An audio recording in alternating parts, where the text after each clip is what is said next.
कांडा परिवार ने भी पूरी मजबूती से चुनाव लड़ा के कैंपेनिंग की गई है, मुद्दों को समझते हुए मुद्दों के साथ जनता के बीच गए हैं और जनता ने यकीन भी किया है। रुझान कम से कम ये कह रहे हैं और 9 राउंड की गिनती पूरी हो चुकी है, यहां भी कोई फेरबदल होने की कोई गुंजाइश नहीं। तो ये बड़ी खबर आपको बता रहे हैं, नगर परिषद चेयरमैन से जुड़ी सिरसा की एनडीए उम्मीदवार वीर शांति स्वरूप कांग्रेस से आगे चल रहे हैं, अंतर 11,021 वोट का है। अरोड़ा जी, कोई और बड़ी खबर नहीं आती तो आप अपनी बात पूरी कीजिएगा कि बहुत सारे फैक्टर्स होते हैं, केंद्र में भी इनकी सरकार के, ये भी इनको कहीं ना कहीं फेवर कर रहा है, आऊंगे आपके पास। लेकिन फरीदाबाद से बड़ी खबर, 2,06,617 वोट का अंतर हो गया फरीदाबाद में। बीजेपी की जोशी लगातार आगे बढ़ रही है, प्रचंड जीत की ओर बीजेपी फरीदाबाद में आगे बढ़ रही है। फरीदाबाद से बड़ी खबर, फरीदाबाद में भी बीजेपी पहले राउंड से लेकर अब तक लगातार आगे है। एकमात्र ऐसा निगम है जहां ये अंतर, ये बढ़त 2,06,617 की हो गई है। फरीदाबाद के पीछे पीछे गुरुग्राम भी चल रहा है, जहां काफी बड़ा अंतर राजधानी का है, राजधानी भी आगे चल रही है। लेकिन फरीदाबाद में बिल्कुल एक तरफा मामला है, एक तरफा जीत हार की स्थिति यहां पर नजर आ रही है। बीजेपी सबसे प्रचंड जीत की ओर फरीदाबाद में आगे बढ़ते हुए 2,06,617 वोट से फरीदाबाद से बीजेपी उम्मीदवार प्रवीण जोशी आगे चल रही हैं। फरीदाबाद से ये बड़ी खबर और बीजेपी के लिए सबसे अच्छी खबर भी इसे कहा जाएगा, क्योंकि लोगों ने एक तरफा यकीन फरीदाबाद में बीजेपी उम्मीदवार पर किया है। पानीपत से बीजेपी मेयर उम्मीदवार कोमल सैनी 11वें राउंड के बाद 73,397 वोट से आगे। तो पानीपत से भी बीजेपी उम्मीदवार लगातार आगे हैं और यहां भी अंतर 73,000 पर जा पहुंचा के 73,397 वोटों से पानीपत से बीजेपी मेयर उम्मीदवार कोमल आगे चल रही है। कोमल सैनी 73,397 वोट का मार्जिन बना चुकी हैं, बढ़त हासिल कर चुकी हैं। तो बड़ी खबर आपको पानीपत से हम बता रहे हैं, कोमल सैनी आगे हैं। 11 राउंड की वोट काउंटिंग हो चुकी है और जैसे जैसे अलग अलग राउंड की जैसे ही वोट काउंटिंग मतगणना पूरी हो जाती है, हर अपडेट हम आपको दे रहे हैं। तो पानीपत से बीजेपी उम्मीदवार कोमल सैनी 11वें राउंड के बाद 73,397 वोट से आगे हैं। तो ये तमाम बड़ी खबरें हम आपको दे रहे हैं और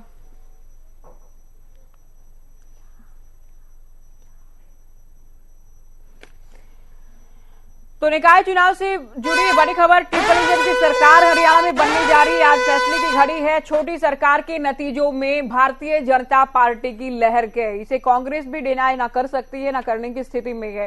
कांग्रेस नेताओं ने भी बीजेपी को बधाई देना शुरू कर दिया है। फरीदाबाद में सबसे बड़ा अंतर है, जोशी 2,06,617 वोट से आगे, सबसे प्रचंड जीत फरीदाबाद में बीजेपी को मिलने जा रही है। गुरुग्राम में बीजेपी की राजरानी मल्होत्रा 1,14,869 वोट से आगे हैं। तो साथ लगते निगम, दिल्ली एनसीआर के निगम आप जिन्हें कहें, फरीदाबाद और गुरुग्राम में बीजेपी को प्रचंड जीत मिलने जा रही है। पानीपत में 73,397 वोट से 11वें राउंड के बाद बीजेपी मेयर पद के उम्मीदवार कोमल सैनी आगे हैं। करनाल का परिणाम आ चुका है। करनाल में बीजेपी की रेणु बाला गुप्ता जीती हैं, तीसरी बार मेयर बनी। पहले इंडिपेंडेंट, फिर बीजेपी के सिंबल पर, एक बार फिर से बीजेपी के सिंबल पर इन्होंने जीत हासिल की है। तो छोटी सरकार में, शहरी सरकार में, नगर सरकार में बीजेपी का कमल खिला है। होली का असली जश्न जीत हार के लिहाज से बीजेपी के खेमे में है। आतिशबाजी, ढोल नगाड़ों की तस्वीरें, रंग गुलाल की तस्वीरें, मिठाई खिलाने की तस्वीरें भी सामने आ रही हैं। चलिए, कांग्रेस प्रवक्ता अरोड़ा जी लगातार हमारे साथ हैं। अरोड़ा जी, क्योंकि हर एक अपडेट हम अपने दर्शकों को दे रहे हैं, कहीं बीजेपी जीत रही है छोटे चुनाव जहां है, वहां इंडिपेंडेंट भी टक्कर भी दे रहे हैं, जीत भी हासिल कर रहे हैं और छोटी सरकार तो आप कह ही सकते हैं बीजेपी की बन गई है। तो क्या ये ट्रिपल इंजन जो कहा गया, जिसका आप भी जिक्र कर रहे थे कि केंद्र में भी इनकी सरकार है, राज्य में भी इनकी सरकार है, खूब इस बात को स्थापित किया गया कि विकास की रफ्तार तेज होगी अगर ट्रिपल इंजन होगा, समझा है लोगों ने इस बात को? देखिए, ये तो बात जाहिर ही है। मैंने बताया कि ये प्रचार प्रसार भी किया गया था कि आप भाजपा प्रत्याशी को वोट नहीं देंगे तो आपका विकास जो है, वहां की डेवलपमेंट सफर करेगी। अच्छा, जहां तक बात है, हमारा जो नजरिया है कि जहां एमएलए हमारे जीते थे अक्टूबर में, वहां पे हम 2-3 जगह जो पिछड़े हैं, इस पे तो जरूर हम जो है बहुत ही इस पे हमें देखना पड़ेगा, क्योंकि सिरसा में गोकुल सेतिया है या कुरुक्षेत्र थानेसर में या अम्बाला में एक आधी जगह और है, बाकी जगह तो इन्हीं के एमएलए थे। तो उनका जो कंट्रीब्यूशन या उनका क्या, क्यों हम वहां पे हार रहे हैं, और ये ठीक है कि वहां मार्जिन बाकी जगहों की बजाय कम है, कुरुक्षेत्र में जैसे कम है, वहां पे भी कोई बहुत ज्यादा 10-11 हजार है, और अभी 4-5 राउंड बाकी हैं, तो इस पे भी जरूर हमें देखना पड़ेगा पार्टी को। लेकिन वही जैसे मैंने कहा, मैं स्थानीय निकाय में जीत की ओर बढ़ रही भाजपा को जरूर बधाई दे देता हूं समय पे ही, क्योंकि फिर मैं 12 बजे या के बाद मैं कहीं और चैनल्स पे जाऊंगा, तो आपके चैनल के माध्यम से मैं सिर झुकाकर इस जनमत को स्वीकार करता हूं अपनी पार्टी की तरफ से। अरोड़ा जी, आप बहुत बार डिबेट में जुड़ते हैं, बहुत ईमानदारी और साफगोई से अपनी बातें कहते भी हैं, स्वीकार भी करते हैं। एक बात मैं आपसे समझना चाहूंगी, एक और हरियाणा के सीएम प्रचार कर रहे हैं, दूसरी ओर आपके बड़े नेता कैंपेनिंग नहीं कर रहे हैं। हुड्डा साहब कह रहे हैं छोटे चुनाव में कैंपेनिंग के लिए नहीं जाते हैं, तो क्या इससे नहीं लग रहा है कि पार्टी को या उम्मीदवारों को जीत हार के लिहाज से नुकसान हुआ होगा? देखिए, पार्टी ट्रांजिशन स्टेज से गुजर रही है, आप भी जानती हैं। इस पे ज्यादा मैं नहीं इसलिए कहना चाहता कि मेरे लेवल की वो बात नहीं बनती है, लेकिन ट्रांजिशन स्टेज में अभी हमारे जो नेता हैं राहुल जी, उन्होंने अहमदाबाद में जो कहा है वो ही मैं कहना चाहता हूं। आप उस बात को थोड़े को ज्यादा समझिएगा कि जब तक हम प्रॉपर तरीके से संगठन को बनाएंगे नहीं और संगठन में डिसिप्लिन नहीं लाएंगे, हाँ। तो फिर ये रिजल्ट जो है किसी भी पार्टी को, ये नहीं कि सिर्फ कांग्रेस, अगर कहीं आपका संगठन का तंत्र काम नहीं कर रहा है या कोई खींचतान वाली बात है। उन्होंने ये कहा, मैं ये नहीं कह रहा हरियाणा में ऐसा हो रहा है, उन्होंने कहा गुजरात में कुछ लोग कांग्रेसी हैं, भाजपा के लिए काम करते हैं। तो धीरे धीरे पार्टी को समझ तो आ ही रहा है ना अपनी स्टेट यूनिट्स के बारे में। तो जब तक हम इनको मजबूत करके, इन पे चर्चा करके कुछ सख्त कदम उठाने पड़े तो उठाएं। ये आम कांग्रेसी का मन में ये बात धारणा है, क्योंकि हम जहां हारे हैं वहां, जैसे गुजरात में 25-30 साल से हारे जा रहे हैं, अभी यहाँ पे तीसरी टर्म हम हरियाणा में हार रहे हैं, यूपी में स्थिति कुछ ज्यादा अच्छी नहीं है। तो हालांकि हम भाजपा को कंटेन करने में सफल रहे, समाजवादी पार्टी और हम मिलके, और हमारी सीटें भी बढ़ी हैं। तो ये एक जो कई बार होता है ना, सर्जरी ऐसे करनी पड़ती है कि जहां कोई दिक्कत आए तो उसको ठीक करना बड़ा जरूरी है, इलाज करना बड़ा जरूरी है। तो हमें लगता है कि जो हमारी पार्टी का जो केंद्रीय नेतृत्व है वो हर चीज से आगाह है, और वो कोई एक्शन ले तो ठीक रहेगा, वरना तो ठीक है, समीक्षा के लिए सब लोग बैठे। बिल्कुल, आपने ये बड़ी अच्छी और बड़ी बात कही है कि कुछ ना कुछ तो दिल्ली से ही होगा, तभी कहीं बदलाव और अच्छा परिणाम कांग्रेस के हिस्से आएगा। विजेंद्र नेहरा, बीजेपी प्रवक्ता भी हमारे साथ जुड़ गए हैं। पहला रिएक्शन आपका चाहेंगे, उम्मीद के अनुरूप ही हो रहा है सब कुछ? जिस तरह का जश्न आपकी पार्टी में दिख रहा है, जीत लगातार आप लोगों को मिल रही है? देखिए, बिल्कुल जनता जनार्दन का भरपूर आशीर्वाद, पूरे हरियाणा प्रदेश के निकाय चुनाव के जो नतीजे आ रहे हैं उनमें मेरा सब आते हैं आपके पास। इस वक्त एक रिजल्ट ब्रेकिंग हमारे पास आ रही है, और सबसे पहले हम अपने दर्शकों को ये बड़ी खबर दे दें। चुनाव परिणाम से जुड़ी छोटी सरकार के परिणाम में भारतीय जनता पार्टी की लहर नजर आ रही है, कमल खिलता नजर आ रहा है। और होली से पहले, होली अगर किसी के हिस्से आई है तो वो बीजेपी है। करनाल में बीजेपी जीत चुकी है, अंबाला में बीजेपी जीत चुकी है, फरीदाबाद में सबसे बड़ा मार्जिन है, गुरुग्राम में भी प्रचंड जीत की और बीजेपी आगे बढ़ रही है। तो ये बड़ी खबर परिणाम से जुड़ी।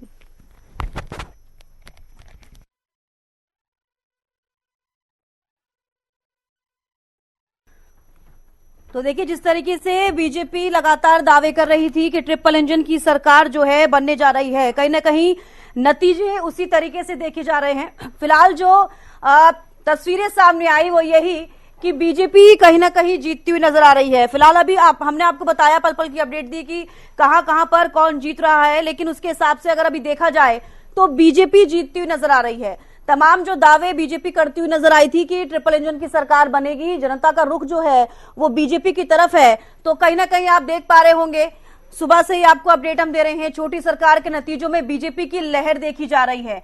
तो हरियाणा में विधानसभा चुनावों में भी बीजेपी को ही जीत मिली, और अगर छोटी सरकार का अगर हम जिक्र करते हैं तो बीजेपी जीतती हुई नजर आ रही है। तीसरा परिणाम का हम जिक्र कर रहे थे। संजय राठौर हमारे साथ गुरुग्राम से लाइव जुड़े हुए हैं। संजय, देखिए, कहीं ना कहीं बीजेपी जिस तरीके से कह रही थी ट्रिपल इंजन की सरकार बनेगी, नतीजे कुछ इसी तरीके से आ रहे हैं। जी बिल्कुल, बिल्कुल स्वाभाविक सी चीज है। गुरुग्राम की बात करूं तो लगातार, वो चाहे पार्षद हो या फिर मेयर प्रत्याशी की बात करूं, तो लगातार कहीं ना कहीं बढ़त बनाए हुए हैं। और अभी तक मैं गुरुग्राम की बात करूं तो जो मेयर कैंडिडेट है वो 1 लाख से अधिक जो वोटों का मार्जिन लेकर आगे चल रहे हैं। तो वहीं वार्ड नंबर 1 से सुंदर सिंह ने जीत दर्ज कर ली है। आप मेरे पीछे देख सकते हैं लगातार जो जश्न का माहौल है। मैं इनसे भी बात करता हूँ। बीजेपी यानी कि गुरुग्राम के वार्ड नंबर 1 से बीजेपी प्रत्याशी थे। सुंदर सिंह, क्या कहना चाहेंगे? पहला जो है जीत दर्ज की है वार्ड नंबर 1 से।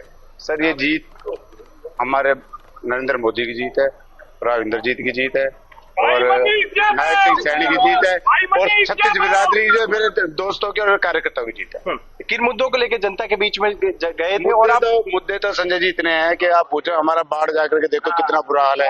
मुद्दे तो हम अब सोल्व करेंगे। हमारी सोच ये है कि हमारा वार्ड नंबर 1 है, 36 के 36 सबसे सुंदर वार्ड नंबर 1 बने 5 सालों में। क्या प्राथमिकताएं रहने वाली? इससे पहले भी आप पार्षद रहे? मेरे से जब मैंने काम किया तो उसके बाद तो कुछ काम ही नहीं हुआ। अपने ही एक फार्म हाउस का ना बस लेंटर डला और कुछ नहीं हुआ। कौन से ऐसे 3 मुख्य कार्य है जो सबसे पहले अपने वार्ड में? सबसे पहले तो साफ सुथरा सीवर, पानी, बिजली, इसके गांव की सबसे ज्यादा समस्या तो ये। बाकी कम्युनिटी सेंटर बनाएंगे, सिकंदरपुर में भी, नाथुपुर में बनाएंगे, ठीक है। और स्कीम लेके आएंगे सरकार की, कोई अच्छी चीज ले गए, कॉलेज आ जाए, क्योंकि हमारे 13 एकड़ जमीन पड़ी है गांव के स्कूल के, उसमें कॉलेज भी आ सकता है। और अधिक विकास कार्यों, क्योंकि ट्रिपल इंजन की जो सरकार की बात थी वो कहीं ना कहीं बनती। संजय जी, ट्रिपल इंजन की सरकार है, जबरदस्त काम होंगे, अच्छे काम होंगे, बहुत बड़े काम होंगे।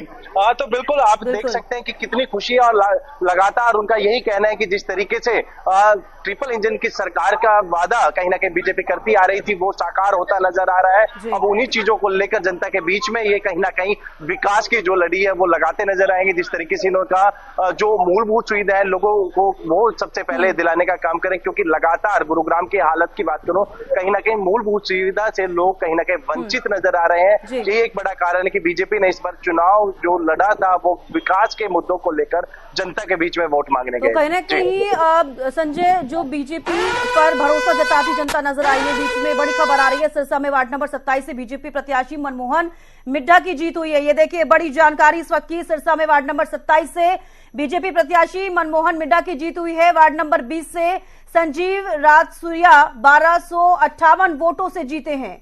ये बड़ी जानकारी। वार्ड नंबर 20 में भी बीजेपी की जीत। सिरसा में वार्ड नंबर 27 से बीजेपी प्रत्याशी मनमोहन मिड्ढा की जीत हुई है, इस वक्त की बड़ी जानकारी। तो कहीं ना कहीं बीजेपी की लहर दिखती हुई छोटी सरकार में भी नजर आ रही है। वार्ड नंबर 20 से संजीव राजसूरिया 1258 वोटों से जीते हैं, ये बड़ी जानकारी इस वक्त की। देखिए साइड में हम दिखा भी रहे हैं आपको कि किस किस वार्ड में कौन कौन जीत रहा है। नगर परिषद का, थानेसर का हम जिक्र करेंगे तो आप देख रहे हैं हर जगह कमर खिलता हुआ नजर आया। सिरसा में वार्ड नंबर 27 में भी बीजेपी प्रत्याशी मनमोहन मिड्ढा की जीत हुई है। इसके अलावा वार्ड नंबर 20 से संजीव राजसूरिया 1258 वोट से जीते हैं। संजय, बिल्कुल देखिए हर तरफ कमल खिलता हुआ नजर आ रहा है। ट्रिपल इंजन की सरकार बनती हुई नजर आ रही है, क्योंकि देखिए नगर परिषद का जिक्र करें, नगर पालिका का जिक्र करें, मेयर पद का हम जिक्र करें, कहीं ना कहीं आप देख रहे हैं कि या तो बीजेपी आगे चल रही है या फिर बीजेपी जीतती हुई नजर आ रही है। जी बिल्कुल, जिस तरीके से गुरुग्राम में 2 निगम थे और इसमें कहीं ना कहीं मानेसर में जरूर कमल कहीं ना कहीं मुरझाता हुआ नजर आया। निर्दलीय प्रत्याशी ने वहां जीत दर्ज की है, लेकिन गुरुग्राम की मैं बात करूं तो गुरुग्राम में लगातार भाजपा का पाला जो है वो भारी नजर आ रहा है। वो चाहे मेयर प्रत्याशी की बात करूं या फिर अन्य जो पार्षद प्रत्याशी हैं, लगातार कहीं ना कहीं जीत उनकी दर्ज की जा रही है। अभी तक गुरुग्राम की बात करूं तो वार्ड नंबर 19 से अमित बढ़ाने ने जीत दर्ज की है, तो वहीं वार्ड नंबर 1 से सुंदर सिंह ने जीत दर्ज की है। और लगातार रुझानों में बीजेपी के जो प्रत्याशी है वो आगे नजर आ रहे हैं। तो आप देख सकते हैं कि तमाम जो लोग हैं उनके अंदर खुशी की लहर है और ऐसे में कहीं ना कहीं जो जश्न का माहौल है गुरुग्राम में देखने को देखा जा सकता है। बाहर ढोल नगाड़ों के साथ, फूलों के साथ जो लोग हैं अपने अपने प्रत्याशियों का जो इंतजार है वो करते नजर आ रहे हैं। आप देख रहे हैं कि तमाम जो लोग हैं वो एक एक कर प्रत्याशी या फिर उनके जो एजेंट हैं वो अंदर जा रहे हैं। और प्रत्याशी मैं उनसे जानना चाहूंगा आखिरकार चाहेंगे। भाजपा की बहुत भारी मतों से जीत हो रही है और मैं भाजपा के सभी कार्यकर्ताओं को, अपने गुरुग्राम वासियों को बहुत बहुत धन्यवाद करता हूं। आप खुद बताइए।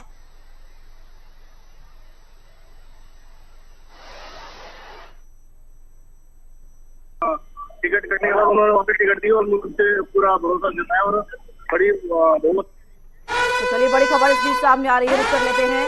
हिसार से बीजेपी के प्रवीण पोपली 53,700 वोटों से आगे चल रहे हैं। देखिए बीजेपी के प्रवीण पोपली जो है हिसार में वो 53,700 वोटों से आगे चल रहे हैं। रोहतक में बीजेपी प्रत्याशी राम अवतार 10वें राउंड के बाद 38,352 वोट से आगे चल रहे हैं। ये बड़ी जानकारी इस वक्त की। बीजेपी कहीं ना कहीं आगे चलती हुई नजर आ रही है। हिसार से बीजेपी के प्रवीण पोपली 53,700 वोटों से आगे। और इसी बीच एक और बड़ी जानकारी आपको दे दें इसी के साथ, रोहतक में बीजेपी प्रत्याशी राम अवतार 10वें राउंड के बाद 38,352 वोटों से आगे चल रहे हैं। बड़ी जीत बीजेपी की होती नजर आ रही है।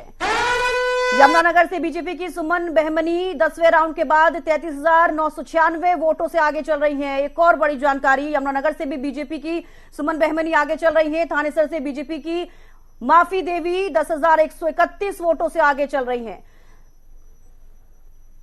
तो देखिए लगातार आपको जो हम अपडेट दे रहे हैं उसमें आपने देखा कि साफ तौर पर देखा जा रहा है कि बीजेपी की ही जीत होती हुई नजर आ रही है या फिर बीजेपी आगे बढ़ती हुई नजर आ रही है। यमुनानगर से भी बीजेपी की सुमन बहमनी आगे चल रही हैं। थानेसर से बीजेपी की माफी देवी 10,131 वोटों से आगे चल रही हैं।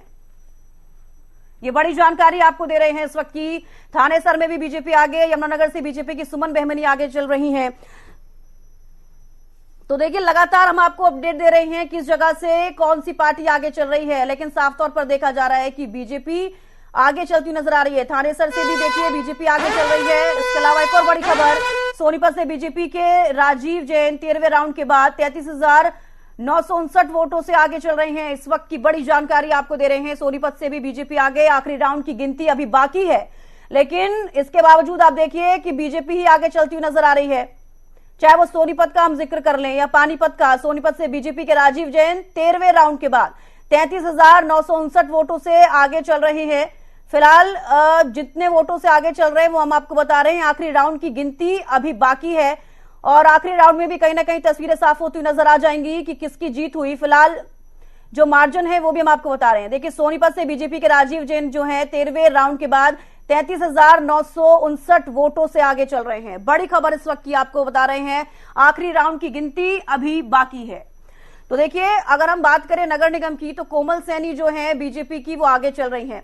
और इसके अलावा नगर निगम में सुंदरलाल यादव सरपंच जो है उनकी हार हुई, इंद्रजीत यादव जिनकी जीत हुई है। मानेसर में भी देखिए कड़ी टक्कर यहां पर देखी गई, इंडिपेंडेंट और बीजेपी का अगर हम जिक्र करते हैं। और आखिरी राउंड की गिनती अभी बाकी है।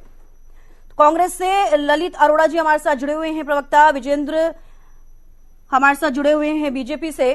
सबसे पहले आपके पास ही आना चाहूंगी विजेंद्र नेहरा जी, जिस तरीके से आपकी तरफ से दावे किए गए थे कि इस बार ट्रिपल इंजन की सरकार बनेगी, नतीजे कुछ उसी तरीके के सामने आ रहे हैं।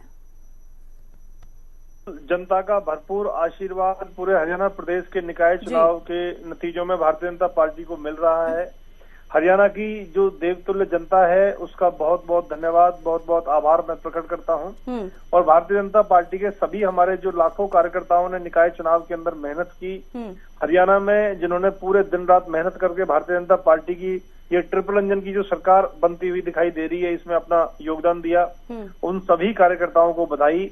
और माननीय मुख्यमंत्री श्री नायब सैनी जी, माननीय प्रदेश प्रभारी श्री सतीश पूनिया जी, माननीय प्रदेश अध्यक्ष श्री मोहनलाल बड़ौली जी और माननीय संगठन मंत्री श्री फनेंद्र नाथ शर्मा जी के नेतृत्व में हमने चुनाव लड़ा। उनका जो संगठन कौशल था, जो उनकी मेहनत थी, पूरे हरियाणा प्रदेश के अंदर जो चुनावी रणनीति थी वो कामयाब रही। उन सभी को भी बहुत बहुत बधाई, बहुत बहुत शुभकामनाएं। और देखिए भारतीय जनता पार्टी ने ये चुनाव विकास के मुद्दे पे लड़ा है। हरियाणा प्रदेश की जनता ने सबसे पहले लोकसभा चुनाव में, फिर विधानसभा चुनाव में और अब शहरी निकाय चुनाव के अंदर भी जनता ने भारतीय जनता पार्टी के विकास के मॉडल के ऊपर मोहर लगाने का काम किया है और विपक्ष को पूरी तरह से दरकिनार किया है, खारिज किया है। और चुनाव शुरू होने से पहले ही विपक्ष अपनी हार मान चुका था। कांग्रेस पार्टी ने हथियार डाल दिए थे, मुख्य विपक्षी पार्टी है और बाकी जो विपक्षी पार्टियां उनका तो कोई अस्तित्व, कोई महत्व हरियाणा प्रदेश के अंदर बचा नहीं है जी। लेकिन जिस तरह से कांग्रेस ने बयान जारी किया, भूपेंद्र सिंह हुड्डा जी ने कहा कि ये तो छोटे चुनाव हैं, तो मुझे लगता है उनको पहले से ही परिणाम पता था, इसलिए खुल के मैदान में आए भी नहीं, प्रभारियों को आगे कर दिया, हार की जिम्मेदारी लेने के लिए कोई तैयार नहीं था। और मैं तो यही कहना चाहूंगा कांग्रेस पार्टी के लिए कि हारे को हरि नाम है, यानी कांग्रेस पार्टी अब चुनाव लड़ने में इंटरेस्ट नहीं है। इसका मतलब उनके लिए सिर्फ लोकसभा चुनाव रह गया है, उसमें भी उनको हार मिलती है। बाकी विधानसभा निकाय चुनाव बहुत छोटे चुनाव है। अब कांग्रेस आगे से लड़ेगी नहीं या लड़ने लायक रहेगी नहीं, क्योंकि संगठन इनका है नहीं। नेता प्रतिपक्ष का चुनाव भी नहीं कर पाए हैं, सिर्फ ईवीएम को और मीडिया को दोष देते हैं। हारने के बाद में आत्मचिंतन होता नहीं है। और अब तो कांग्रेस पार्टी के सबसे बड़े नेता ने, जो कांग्रेस के नेता उनको बीजेपी का एजेंट बता दिया है। तो मुझे लगता है कि जो जिस पार्टी का सबसे बड़ा नेता ही अपनी पार्टी के कार्यकर्ताओं और नेताओं पर विश्वास नहीं करता, उस पार्टी का भला तो भगवान भी नहीं कर सकते। मुझे लगता है कांग्रेस पार्टी को आत्मचिंतन और मंथन करना चाहिए। और कांग्रेस पार्टी इस चुनाव में ऐसा लग ही नहीं रहा था कि कांग्रेस पार्टी कहीं दौड़ में भी है, कहीं चुनाव भी लड़ रही है। ऐसा लग रहा था कि भारतीय जनता पार्टी अकेली चुनाव में है, अकेली चुनाव लड़ रही है। पूरे दमखम के साथ हम मैदान में थे। कांग्रेस नेताओं को शिकायत रहती है कि क्यों मुख्यमंत्री, प्रदेश अध्यक्ष, प्रदेश प्रभारी और बड़े बड़े नेताओं ने प्रचार किया। इनको पता ही नहीं है भारतीय जनता पार्टी के अंदर, चाहे छोटा चुनाव हो या बड़ा चुनाव हो, पूरे दमखम के साथ भारतीय जनता पार्टी लड़ती है। और पहले दिन से मैं कहता था कि पूरे हरियाणा प्रदेश के अंदर फरीदाबाद मेयर की जीत इतिहास बनाएगी, रिकॉर्ड तोड़ेगी। और वो रिकॉर्ड टूटने की कगार पे है। आप देखना, पूरे हरियाणा प्रदेश के अंदर ही नहीं, पूरे देश के अंदर फरीदाबाद मेयर की जो जीत है वो ऐतिहासिक रूप से सबसे ज्यादा होगी। तो आज की जो जीत है, आज के जो जनता का जो आशीर्वाद मिला है, उसके लिए हरियाणा के देवतुल्य जनता का बहुत बहुत धन्यवाद, बार बार धन्यवाद और आभार हम प्रकट करते हैं कि उन्होंने भारतीय जनता पार्टी के ऊपर विश्वास जताया। और जनता जनार्दन को पूरा आशीर्वाद हरियाणा सरकार की तरफ से हम देते हैं कि जिस विश्वास और उम्मीद के साथ में जनता ने आशीर्वाद देकर के हमारी ट्रिपल इंजन की सरकार बनाई है, उसको हम पूरा करेंगे। और चाहे सड़क है, सीवर है, बिजली है, पानी है, शिक्षा है, स्वास्थ्य है, सुरक्षा है, हर विषय के ऊपर हर समाज के वर्ग को साथ लेकर के हम सबका विकास करेंगे, काम करेंगे। देवतुल्य जनता का फिर से एक बार बहुत बहुत बधाई। और माननीय मुख्यमंत्री जी, माननीय प्रदेश प्रभारी, प्रदेश अध्यक्ष, संगठन मंत्री जी, सबको बहुत बहुत बधाई और शुभकामनाएं। हरियाणा प्रदेश की जनता को बधाई और अपने कार्यकर्ताओं का बहुत बहुत धन्यवाद। बिल्कुल, जनता विश्वास दिखाती हुई नजर आ रही है और परिणाम जो अभी सामने आ रहे हैं वो तो यही बता रही है कि बीजेपी पर ही भरोसा कहीं ना कहीं जनता ने जताया है। ललित जी, अब आपके पास ही आना चाहूंगी। जब प्रचार किया जा रहा था बीजेपी की तरफ से भी, चलिए इस बीच बड़ी खबर आ रही है, पहले बड़ी खबर की ओर कर लेते हैं, आपके पास लौटूंगी। सोनीपत से बीजेपी के राजीव जैन 34,749 वोटों से जीत गए। ये बड़ी जानकारी इस वक्त की। सोनीपत से बीजेपी के प्रत्याशी जीते हैं, इस वक्त की बड़ी जानकारी। सोनीपत से बीजेपी के राजीव जैन 34,749 वोटों से जीत गए हैं। देखिए, सोनीपत से भी बीजेपी की जीत हुई है, ये बड़ी जानकारी इस वक्त की आपको दे रहे हैं। सोनीपत में भी कमल खिल गया, राजीव जैन जीत गए हैं। सोनीपत मेयर बीजेपी से उनकी जीत हुई, ये बड़ी और अहम जानकारी। सोनीपत में भी देखिए बीजेपी का ठप्पा लगा, यहाँ राजीव जैन की जीत हो गई है सोनीपत में। तो बीजेपी के मेयर प्रत्याशी राजीव जैन की जीत हो गई, इस वक्त की बड़ी जानकारी। तो चलिए ललित जी, अभी जिस तरीके से अभी आपको भी मैंने बताया, चलिए पर बड़ी खबर आ गई है इस बीच रुक लेकर। रोहतक बीजेपी प्रत्याशी राम अवतार 11वें राउंड के बाद 42,009 वोट से आगे चल रही हैं। रोहतक में भी अब देखने वाली बात होगी कि क्या कुछ रहेंगी तस्वीरें। फिलहाल बीजेपी ही आगे चल रही है। रोहतक में भी बीजेपी प्रत्याशी राम अवतार 11वें राउंड के बाद 42,009 वोट से आगे चल रहे हैं, ये बड़ी जानकारी आपको दे रहे हैं। और रोहतक बीजेपी प्रत्याशी राम अवतार भी 11वें राउंड के बाद 42,009 वोटों से आगे चल रहे हैं। इसके अलावा सोनीपत में भी देखिए बीजेपी की जीत हो गई है, राजीव जैन वहां से जीते हैं और 34,749 वोटों से जीते हैं। विजेंद्र जी, आपके पास आना चाहूंगी। फिर से एक बार देखिए बीजेपी की जीत होती नजर आई है। विजेंद्र सुन पा रहे हैं आप? तो देखिए इस बीच बड़ी खबर आ रही है, गुरुग्राम में बीजेपी की राजरानी मल्होत्रा 1,32,932 वोटों से आगे चल रही हैं। तमाम जो मेयर प्रत्याशियों की सीट है वहां से बीजेपी आगे चलती हुई नजर आ रही है। सोनीपत में फिलहाल बीजेपी की जीत हुई, गुरुग्राम में बीजेपी की राजरानी मल्होत्रा 1,32,932 वोटों से आगे चल रही हैं। इस बीच ये बड़ी खबर, गुरुग्राम में बीजेपी की राजरानी मल्होत्रा 1,32,932 वोटों से आगे चल रही हैं। और देखिए सोनीपत में बीजेपी के राजीव जैन 34,749 वोटों से जीते। तो देखिए सोनीपत में भी राजीव जैन यानी कि बीजेपी प्रत्याशी की जीत हो गई है। इस वक्त की बड़ी जानकारी आपको दे रहे हैं, हर तरफ कमल खिलता हुआ नजर आ रहा है। तो सोनीपत में राजीव जैन बीजेपी प्रत्याशी, उनकी जीत हुई और कमल दीवान को उन्होंने हराया है। सोनीपत में कांग्रेस के प्रत्याशी कमल दीवान को हराकर राजीव जैन की देखिए जीत हुई है। आपको बता दें 34,749 वोटों से जीत हासिल करी है। अच्छा मार्जिन है ये भी कहा जा सकता है। और कांग्रेस की यहां पर हार हुई है। जितनी कांग्रेस कॉन्फिडेंट नजर आ रही थी, फिलहाल उस तरीके के नतीजे तो सामने नहीं आ रहे हैं, लेकिन बीजेपी जितनी कॉन्फिडेंट थी ट्रिपल इंजन की सरकार के लिए, नतीजे कुछ उसी तरफ जाते हुए नजर आ रहे हैं। सोनीपत में राजीव जैन जीत गए हैं। इस वक्त की बड़ी जानकारी आप सभी को आप टीवी स्क्रीन पर देख पा रहे हैं। सोनीपत के मेयर जो कि बीजेपी प्रत्याशी हैं राजीव जैन की जीत हुई है। इस वक्त की बड़ी जानकारी, राजीव जैन ने कमल दीवान यानी कि कांग्रेस के प्रत्याशी को हराया। इस वक्त की बड़ी जानकारी, गुरुग्राम में बीजेपी की राजरानी मल्होत्रा 1,32,932 वोटों से आगे चल रही हैं। ये बड़ी जानकारी इस वक्त की आपको दे रहे हैं। गुरुग्राम में भी देखिए राजरानी मल्होत्रा यानी कि बीजेपी जो प्रत्याशी हैं वो आगे चल रही हैं। 7वें राउंड के बाद राजरानी मल्होत्रा बड़े मार्जिन से आगे चल रही हैं। देखिए 7वें राउंड के बाद राजरानी मल्होत्रा बड़े मार्जिन से आगे चल रही हैं। इस वक्त की बड़ी जानकारी, गुरुग्राम में बीजेपी की राजरानी मल्होत्रा 1,32,932 वोटों से आगे। इस वक्त की बड़ी खबर आप सभी दर्शकों के लिए। और 7वें राउंड के बाद राजरानी मल्होत्रा बड़े मार्जिन से आगे चल रही हैं। इस वक्त बड़ी खबर सामने आ रही है। सोनीपत से बीजेपी के राजीव जैन की जीत हुई है। इसके अलावा गुरुग्राम में भी बीजेपी प्रत्याशी राजरानी मल्होत्रा 1,32,932 वोटों से आगे चल रही हैं। काफी सही मार्जिन ये भी। 7वें राउंड के बाद राजरानी मल्होत्रा बड़े मार्जिन से आगे चल रही हैं और काफी लंबे समय से देखा जा रहा है कि उनका मार्जिन काफी ज्यादा रहा।